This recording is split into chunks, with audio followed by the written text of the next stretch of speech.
그날 오후 서울 외곽의 어느 낡은 주택가 골목.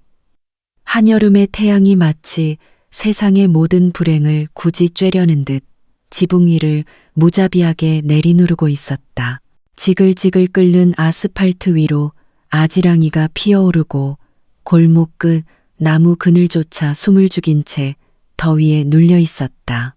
그 한가운데 허름한 간호복을 입은 28살의 윤세나는 축 처진 어깨로 터벅터벅 걸었다. 어깨에 맨 낡은 가방은 해지고 뜯어진 군데가 많았고 발에 신은 운동화는 이미 뒷굽이 다달아 제 기능을 잃은 지 오래였다. 병원에서 퇴근해 오는 길은 불과 2 정거장 거리지만 그녀에겐 세상의 절반만큼이나 멀게 느껴졌다. 땀으로 젖은 옷깃, 발바닥에선 물집이 잡히고 있었고 그보다 더 무거운 건 마음이었다. 오늘은 어떻게든 성금이라도 받아야 해. 안 그러면 엄마랑 동생들 오늘 밤 잘 데도 없어.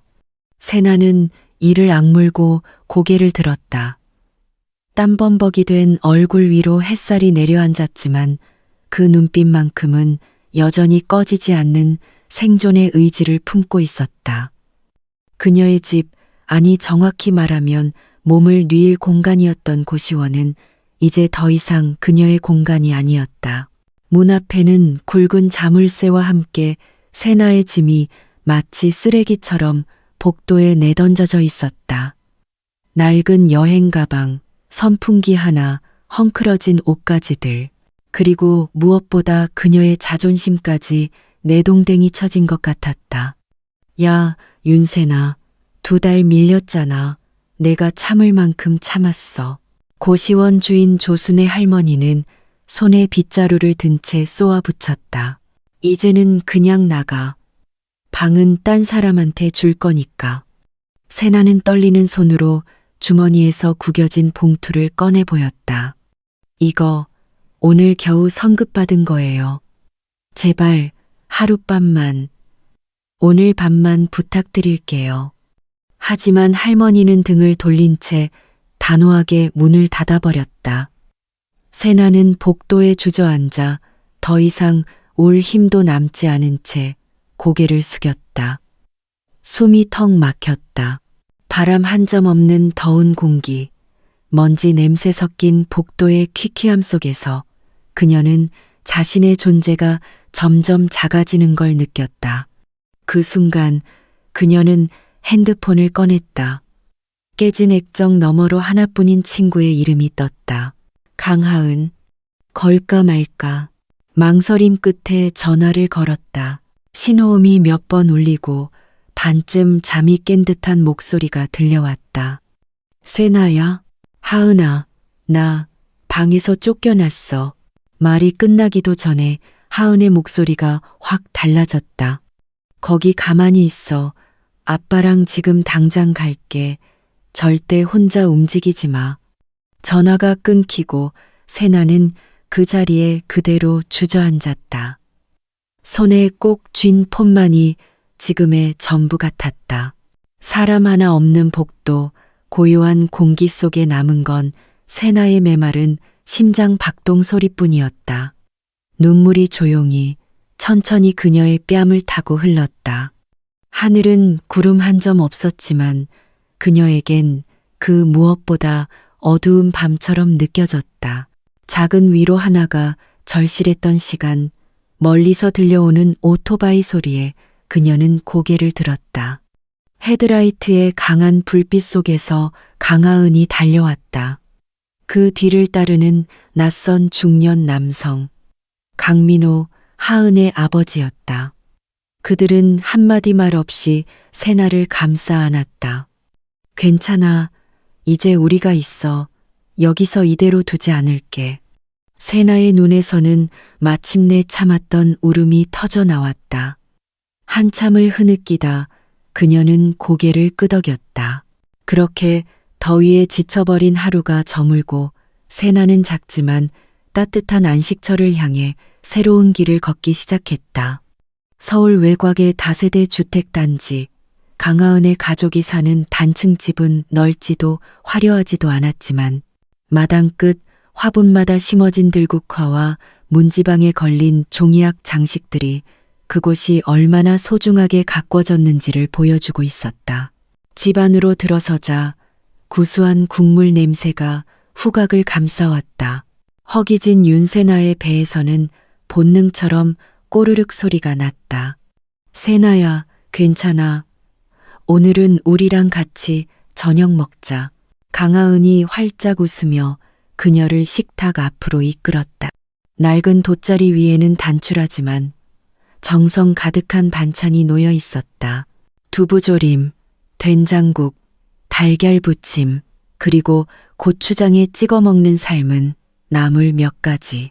세나는 어쩐지 목이 메어 말을 잇지 못하고 멍하니 앉아 있다가 강하은의 아버지인 강민호 씨가 조용히 숟가락을 들었다. 자, 따뜻할 때 먹자꾸나. 밥은 힘이야. 그 말을 시작으로 조용했던 식탁의 생기가 돌기 시작했다. 하은의 어린 남동생과 여동생인 강유찬과 강하율은 그녀 옆자리에 앉아 간호복을 신기한 듯 만져보며 언니 병원에서 일해요? 하고 물었다. 세나는 작게 웃으며 고개를 끄덕였다. 아무 말 없이 따뜻한 밥 한 숟갈을 입에 넣었을 때 그녀는 알았다. 아, 이게 사람이 사람에게 주는 온기구나. 한참을 밥을 먹고 나서 아이들이 먼저 방으로 들어갔다. 세나는 거실 한 구석에서 하은과 함께 등을 대고 앉아 조용히 이야기를 나눴다. 마당 쪽 창문 너머로 매미 소리가 간간히 들려오고 동네 개 짖는 소리가 멀리서 희미하게 스며들었다. 세나야, 나 진짜 걱정했어. 네가 그렇게 무너질 사람 아닌 거 알지만 오늘은 정말 심했지. 하은의 말에 세나는 고개를 떨구며 힘없이 속삭였다. 나도 오늘 처음으로 무너질 뻔했어. 근데 내 전화 한 통에 살았어. 진심이야. 하은은 그녀의 손을 꼭 잡았다. 우린 서로 의지하며 사는 거야. 돈이 없지 마음은 있잖아. 그리고 말이야, 좋은 소식 하나 있어. 세나는 고개를 갸웃했다. 뭔데? 하은은 작은 목소리로 속삭이듯 말했다. 우리 병원 VIP 병동에 새로운 간병인 자리가 생겼대. 의사 선생님들이 믿을 수 있는 사람을 찾고 있대. 너 지원해 볼래? 세나는 순간 망설였다. VIP 병동. 그 단어만으로도 무게가 달랐다. 부유한 환자들과 그 가족들의 까다로운 기준, 실수 하나로 쫓겨날 수도 있는 자리. 하지만 이대로 아무것도 안 하면 아무 일도 바뀌지 않아. 그녀는 조용히 고개를 끄덕였다. 응, 도전해 볼게. 하은은 그저 미소 지었다. 그래, 나도 같이 도와줄게. 세나야, 넌 그만한 가치가 있어. 창밖의 어둠은 짙어지고 방 안에는 잔잔한 선풍기 바람 소리만이 흘렀다. 그날 밤 윤세나는 좁은 마루 바닥에 얇은 이불을 덮고 누워 눈을 감기 직전까지 생각했다. 아빠, 보고 싶어요. 지금 제가 가는 길이 맞는 건가요? 한참을 그렇게 중얼거리다 이윽고 조용히 잠에 빠져들었다. 창밖, 고요한 어둠 속에서 달빛이 조용히 그녀의 머리맡을 감싸 안았다. 마치 누군가의 따뜻한 손길처럼, 아주 오래된 사랑처럼. 서울 중심가에 위치한 고급 사립병원, 그 중에서도 최상층 VIP 병동은 병원 내에서도 성역이라 불리는 곳이었다. 대리석 바닥, 금속 손잡이가 반짝이는 유리문, 부드러운 조명이 감도는 복도. 이곳은 돈과 권력이 삶을 조금 더 오래 붙들기 위해 머무는 장소였다. 그리고 바로 그날 윤세나는 처음으로 이 성역의 문을 조심스레 밀고 들어갔다. 병동 출입구 앞. 그녀는 긴장으로 손끝이 얼어붙는 것을 느꼈다. 병원에서 갑작스레 들어온 대체 근무 지시, VIP 병동 간병인 한 명이 급히 휴가를 내는 바람에 임시로 충원된 자리에 그녀가 지목된 것이다. 떨지 마, 세나야. 그냥 사람 돌보는 거야. 너 그거 잘하잖아. 스스로에게 그렇게 말하며 그녀는 파란 병원 가운의 단추를 다시 단단히 여몄다. 문 앞에는 502호 한상우 회장이라는 명패가 조용히 빛나고 있었다. 이름석 자만으로도 재계에 엄청난 무게감을 주는 인물. 재벌가의 수장이자 언론과 정치권에서도 거물로 불리는 인물이었다. 들어간다. 세나는 조용히 노크를 3번 했다. 실례합니다. 간호사 윤세나입니다. 오늘부터 당분간 회장님 케어를 맡게 되었습니다. 안에서는 아무 대답도 들리지 않았다. 조심스레 문을 밀자 냉장고보다 더 차가운 정적이 그녀를 맞이했다. 환자복을 입은 한 남성이 침대에 반쯤 누워 있었다. 백발이 성성했고 어깨는 여전히 넓었지만 병색이 짙어져 눈 주변은 움푹 꺼져 있었다. 그는 눈을 감고 있었다. 아니, 감은 척하는 듯했다. 세나는 발소리조차 조심스레 침대 가까이 다가갔다. 베개가 살짝 틀어진 것을 보고 천천히 손을 뻗어 정리하려는 순간 그대로 둬. 갑자기 쩌렁쩌렁한 그러나 마른 목소리가 방 안을 울렸다. 나는 오른쪽 어깨가 더 올라가게 베야 잠이 들어. 간병인이라면서 그것도 몰라? 세나는 순간 심장이 쿵 내려앉는 느낌이었다. 죄송합니다.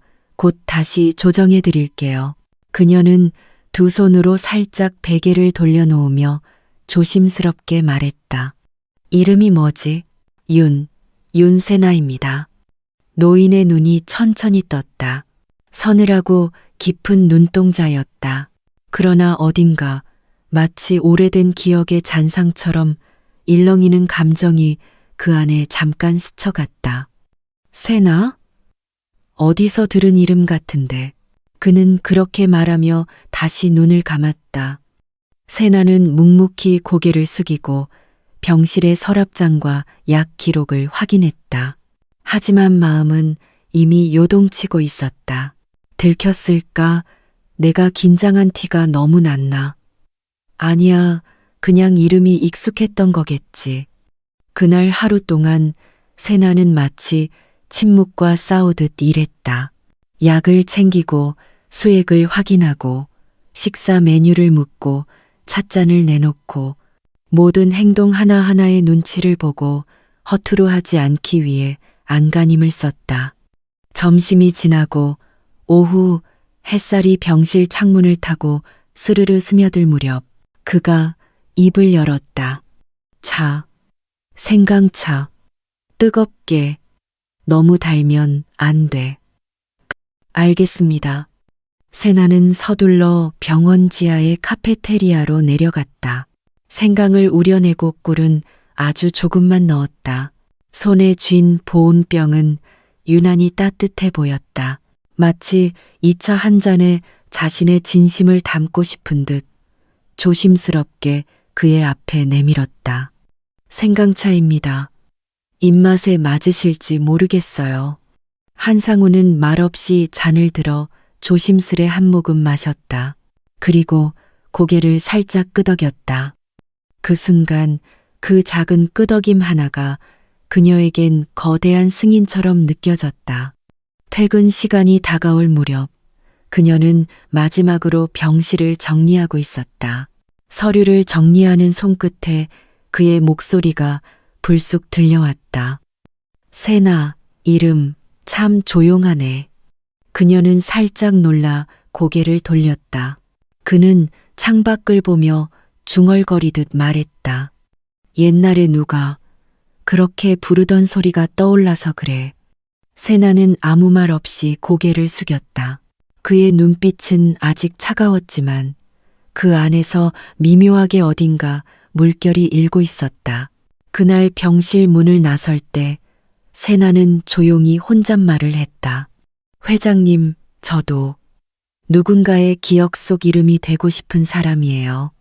그리고 그녀는 다시 굳은 결심을 품고 엘리베이터를 탔다.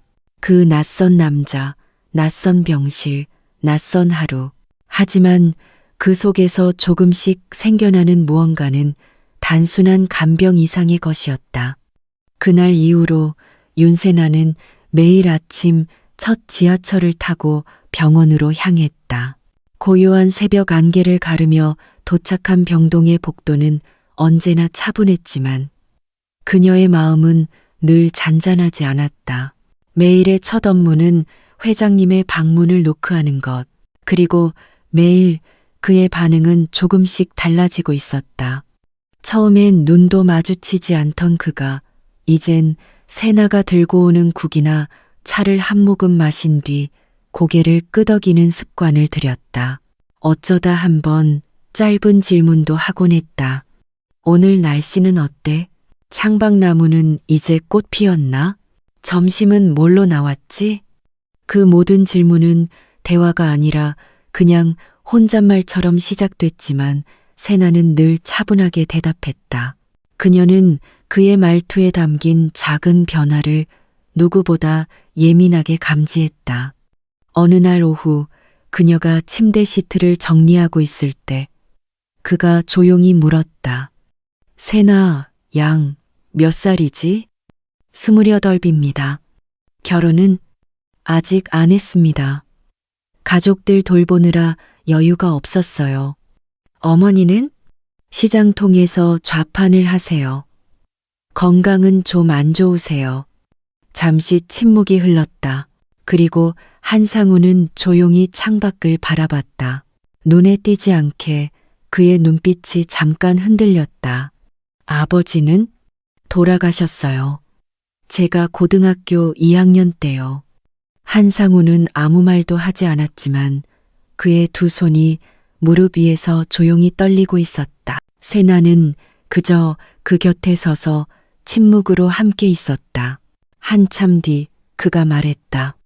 내 딸도 28배 세상을 떠났지. 그녀는 조심스럽게 그를 바라봤다. 그때 아무것도 못 해줬어. 그 아이는 병원 가는 걸 무서워했거든. 어릴 적부터 겁이 많았지. 근데도 늘 나한테 괜찮아, 아빠라고 웃어줬어. 내가 눈 한 번 마주쳐주지도 않았는데도. 그의 목소리는 처음으로 갈라졌다. 세나는 한 발 다가서며 말했다. 회장님 딸은 분명 회장님을 많이 사랑했을 거예요. 그 마음은 시간이 지나도 남아있어요. 그는 그녀를 뚫어지게 바라봤다. 그 눈 속엔 한때 수많은 기업을 굴려냈던 강철 같은 결단력이 남아있었지만 그 너머엔 이제 더 이상 감출 수 없는 슬픔이 자리하고 있었다. 세나 양. 네, 그 이름 예전에 누가 부르던 소리와 닮았어. 제가 그 이름 닮았다고 느낀 사람 회장님이 처음이에요. 그 말에 그가 피식 웃었다.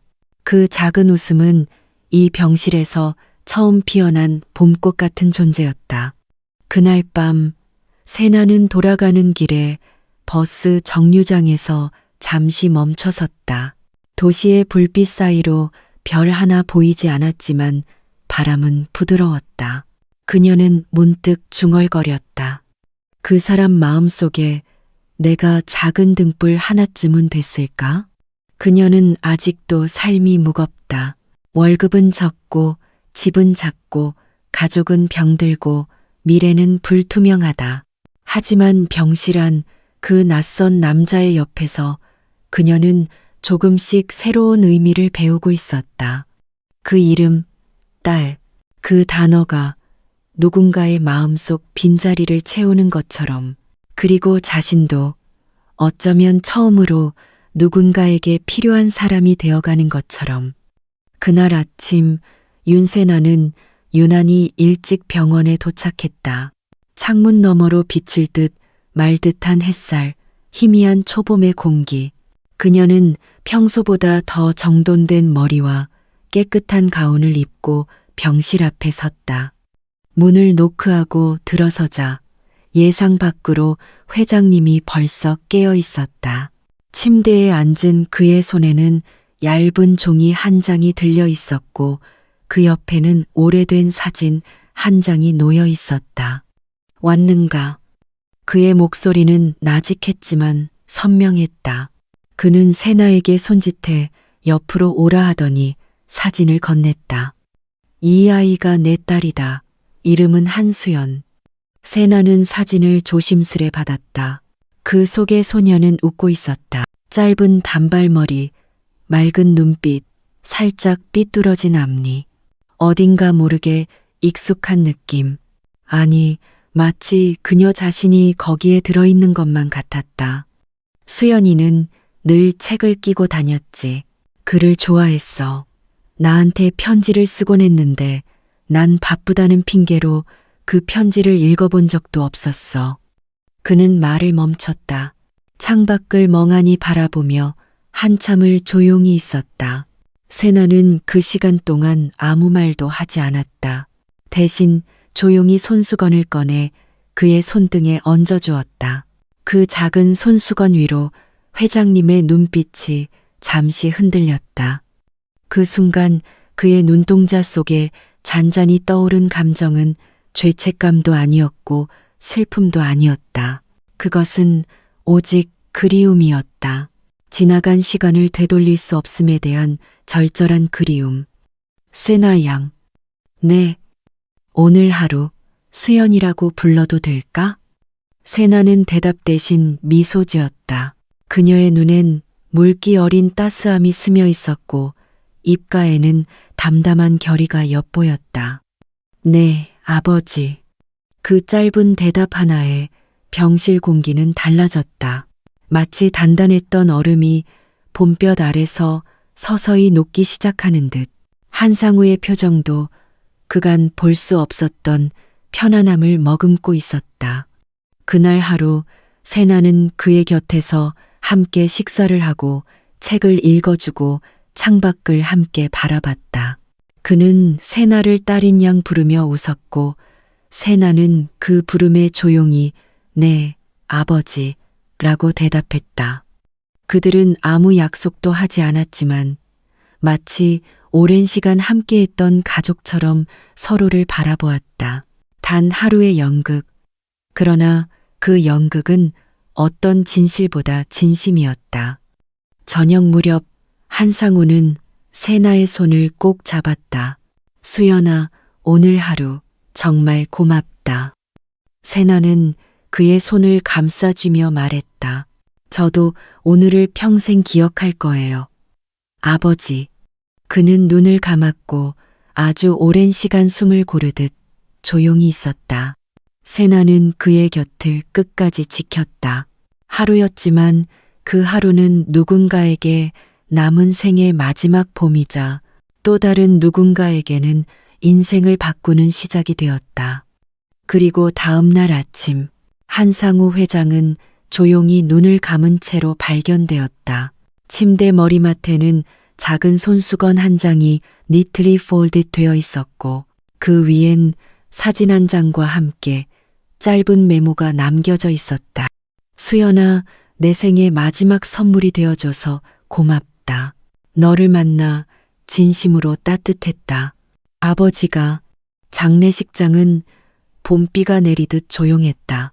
소리 없이 흩날리는 국화꽃과 조문객들의 숙연한 기척만이 공간을 메웠다. 검은 정장에 검은 리본을 단 윤세나는 조문객 한 사람 한 사람에게 깊숙이 고개를 숙였다. 그녀는 아직도 믿기 어려웠다. 전날까지 수연아라고 부르며 웃던 그 사람은 이제 흰 꽃 속에서 영영 잠들어 버렸다. 한상우 회장의 죽음은 조용했지만 그가 남긴 이름은 결코 작지 않았다. 대한민국 재계의 거목, 화상그룹의 창립자이자 수많은 병원과 장학재단의 후원자. 그러나 그 누구보다도 윤세나에게 그는 처음으로 자신을 딸이라 불러준 한 사람이었다. 며칠 후 그녀는 병원으로부터 연락을 받았다. 한 법률사무소의 변호사가 그녀를 만나자고 했다. 윤세나 씨 맞습니까? 눈빛이 날카롭지만 예의를 갖춘 중년의 남성이 인사를 건넸다. 저는 김도훈 변호사입니다.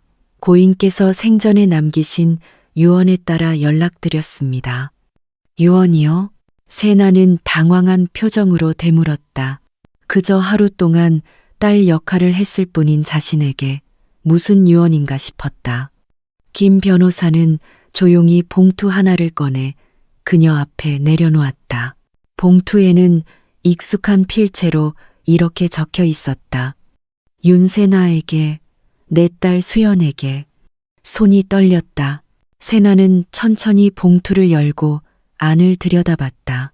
그 안엔 짧은 편지 한 장과 인감 도장이 찍힌 서류들이 있었다.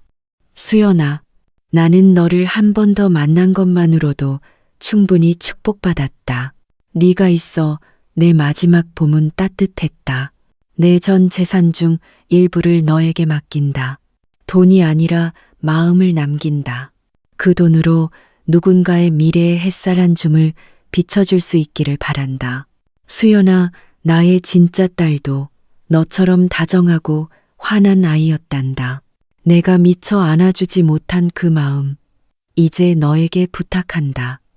세나는 입을 다물 수 없었다. 한상우 회장은 그녀에게 서울 근교의 땅 한 필지와 적지 않은 금액의 예금 통장을 남긴 것이었다. 그리고 한 가지 조건이 적혀 있었다. 이 자산은 절대 매각이나 상속이 불가하며 반드시 다음 세대를 위한 책방을 운영하는 데 사용되어야 함. 책방이요? 세나는 중얼거렸다. 그 순간 퍼뜩 떠올랐다. 회장님이 그녀에게 처음 했던 이야기. 그의 딸 수연이 책을 좋아했다는 말. 공원에서 책을 읽고 싶어 했던 기억. 언젠가 아이들을 위한 작은 도서관을 만들어주겠다는 그 사람의 못다 이룬 약속. 만약 윤세나 씨가 이 조건을 수락하신다면 저희 사무소가 모든 행정 절차를 도와드릴 예정입니다. 단, 조건을 이행하지 않거나 유기할 경우 모든 재산은 아동재단으로 자동 기부됩니다. 세나는 몇 초간 말을 잇지 못했다. 이건 단순한 유산이 아니라 그 사람의 남은 마음이었다. 그리고 어쩌면 그가 윤세나에게 처음이자 마지막으로 부탁한 부탁이었다. 저 수락하겠습니다. 그녀의 목소리는 작았지만 단호했다. 그 순간 김 변호사의 눈에 어렴풋이 감정의 결이 스쳤다. 그럼 저희가 곧 서류 작업을 시작하겠습니다. 책방의 이름도 정하셔야 할 겁니다. 고인의 딸 이름을 따르시겠습니까? 세나는 고개를 저었다. 아니요. 그녀는 조용히 미소 지었다. 이 책방은 수연의 시간이라고 부를 거예요. 그분이 놓친 시간들을 아이들과 함께 다시 살아내는 곳이 될 테니까요. 그리고 그렇게 서울 근교 작은 동네에 오래된 상가 2층 한 귀퉁이, 윤세나는 낡은 간판을 떼어내고 새 간판을 걸었다. 수연의 시간, 누구나 읽을 수 있는 책, 누구든 머물 수 있는 쉼터. 그녀는 그곳에서 고인의 영혼을 기억하며 아이들에게 책을 읽어주기 시작했다. 바쁜 세상 속 그 조용한 책방은 그렇게 한 사람의 미안함과 한 사람의 따뜻함으로 숨쉬기 시작했다. 봄이 깊어가던 어느 날, 작고 아담한 동네 골목 끝자락, 윤세나는 수연의 시간이라는 간판을 바라보며 문을 열었다. 아직 햇살은 희끄무레하고 공기엔 풀냄새가 어슴풀에 배어 있었다. 책방 내부는 단출하지만 따뜻했다. 헌 책으로 채워진 나무 선반, 오래된 찻주전자에서 풍기는 보리차 향기, 그리고 창가에 들이운 레이스 커튼 너머로 비치는 햇살. 그곳엔 매일같이 아이들이 찾아왔다. 어깨엔 먼지가 쌓인 가방을 메고 손엔 찢어진 동화책을 든 채로 선생님, 오늘은 장화 신은 고양이 읽어주세요. 나는 어제 꾼 꿈 이야기 써왔어요. 아이들의 목소리는 세나의 가슴을 동요시켰다.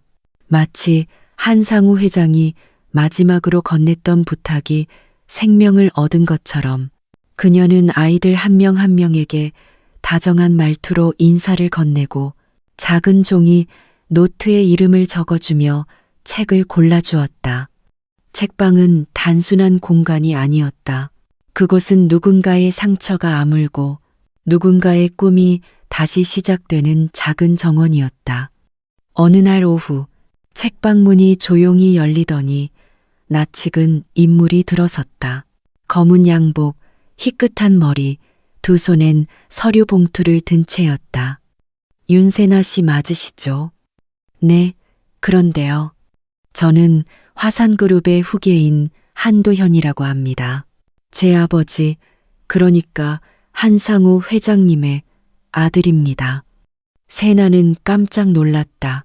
한 회장에게 아들이 있다는 이야기는 병원에서도 소문처럼만 들었지. 이렇게 직접 마주할 줄은 몰랐다. 들었습니다. 아버지가 당신에게 남긴 유산, 그리고 책방 이야기까지. 솔직히 처음엔 받아들이기 힘들었습니다. 당신은 가족도 아니고 혈연도 없는데 왜? 도연은 말끝을 흐렸다. 하지만 그의 표정엔 억울함보다 호기심이 더 크게 자리 잡고 있었다. 그런데 직접 와보니 알 것 같네요. 이곳은 아버지가 평생 만들지 못했던 시간이군요. 그분이 놓친 딸과의 시간. 세나는 조용히 고개를 끄덕였다. 그녀는 무언가 해명하지도 억지로 설명하지도 않았다. 오직 책방 안의 공기와 아이들의 웃음, 그리고 한상우의 간절한 흔적이 대답이 되었기 때문이었다. 잠시 침묵이 흘렀다. 한도연은 봉투에서 한 장의 서류를 꺼내 테이블 위에 조용히 올려놓았다. 이건 저희 가족이 남긴 작은 후원입니다. 책방 운영에 도움이 되었으면 합니다. 그리고 혹시 괜찮으시다면 제 아이도 이곳에 자주 보내고 싶습니다. 세나는 그제야 미소 지었다. 물론이죠. 누구든지 언제든 환영이에요.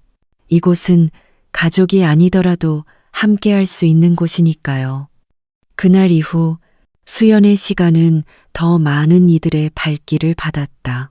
주말이면 대학생 자원봉사자들이 찾아와 아이들에게 책을 읽어주고 노인회에서는 헌책을 기증하며 찻잔 하나씩 내려놓고 가곤 했다. 언젠가 세나는 책방 한켠에 작은 벽을 마련했다. 그 벽엔 매달 한 명씩 아이들이 직접 쓴 꿈 편지를 붙이기로 했다. 나는 미래의 작가가 되고 싶어요. 왜냐하면 나도 누군가의 마음을 따뜻하게 하고 싶거든요. 우리 엄마가 병원에서 웃을 수 있게 간호사가 되고 싶어요. 책방 선생님처럼 누구에게든 친절한 사람이 되고 싶어요. 이 벽은 수연의 시간이 진짜로 존재하는 증거가 되었다. 하루 만에 딸이 평생의 선물이 되었고 잠깐의 인연이 수많은 인생을 따스하게 감싸주기 시작했다. 어느 날 밤 세나는 책방을 마감하며 혼잣말처럼 중얼거렸다. 아버지, 저도 이제 누군가의 어른이 되었어요. 제가 받은 사랑, 저도 나눌 수 있는 사람이 되었답니다. 책방 창밖엔 봄비가 소리 없이 내리고 있었다. 세나는 마지막으로 커튼을 닫고 문을 잠갔다. 그 밤 책방 안에는 여전히 책 향기가 가득했고 창가에는 누군가 남긴 짧은 메모가 조용히 붙어 있었다. 이 책방이 있어 참 다행이에요. 여기가 있어서 나도 다시 살아볼 용기를 얻었어요. 이름 없는 손님. 이 이야기를 마치고 나니 마음 깊은 곳이 조용히 울리는 듯한 감정에 잠깁니다. 하루 동안의 인연이 어떻게 평생을 바꾸고 작지만 따뜻한 기적을 만들어내는지를 보며 우리는 다시금 사람이라는 존재의 위대함을 느낍니다. 윤세나는 단지 가난한 간호사가 아니었습니다. 그녀는 누군가의 마지막 소원을 품에 안고 그것을 삶으로 살아낸 용감한 사람이었습니다. 그리고 한상우 회장은 그간 채우지 못한 부성애를 단 하루의 사랑으로 보답받은 셈이죠. 이 두 사람이 만들어낸 수연의 시간은 단순한 책방 그 이상입니다. 그것은 우리가 잃어버렸던 따뜻함, 믿음, 그리고 용서에 대한 증거입니다. 여러분도 이 이야기를 통해 가슴속에 작은 빛 하나를 품게 되셨다면 지금 이 순간 그 마음을 표현해 주세요.